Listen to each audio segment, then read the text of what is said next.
Hello and welcome to Roadcraft, the place for anyone who wants to be a smarter, better, and safer driver. In this episode, if you drive a newish car, there's a good chance there's a touchscreen where you used to find a knob. Is that progress, or is it a problem? I have an opinion, so let's get going.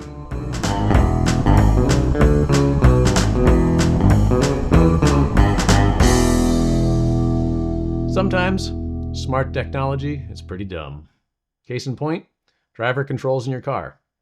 Sure, a vehicle manufacturer can build all kinds of menus and submenus into a screen so you can control the climate, the audio, the accent colors of your interior lighting, even fart mode. Tesla owners know I'm not kidding. But you can't manage any of that without looking at a screen. In a car with knobs and buttons and dials, you can turn up the heat or turn down the radio without taking your eyes off the road.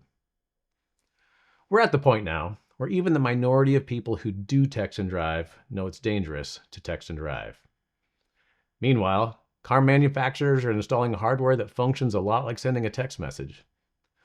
Why would you build an interface that increases the chances of your customer destroying your product and potentially killing your customer? Am I being hyperbolic? Maybe a little.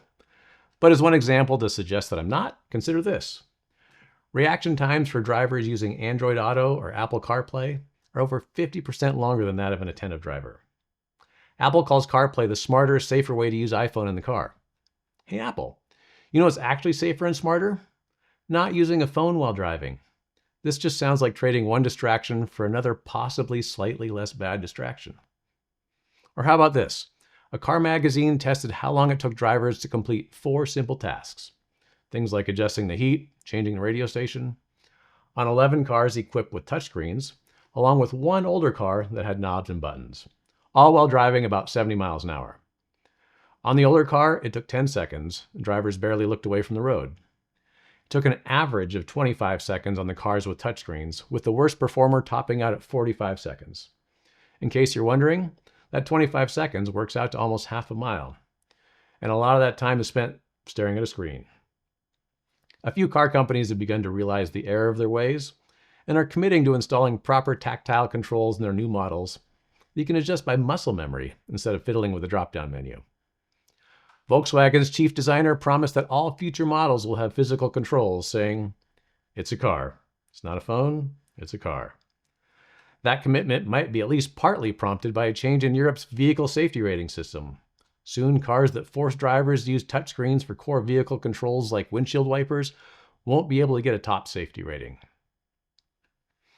I can complain all I want, but the reality is we're living in a world of cars with touchscreens.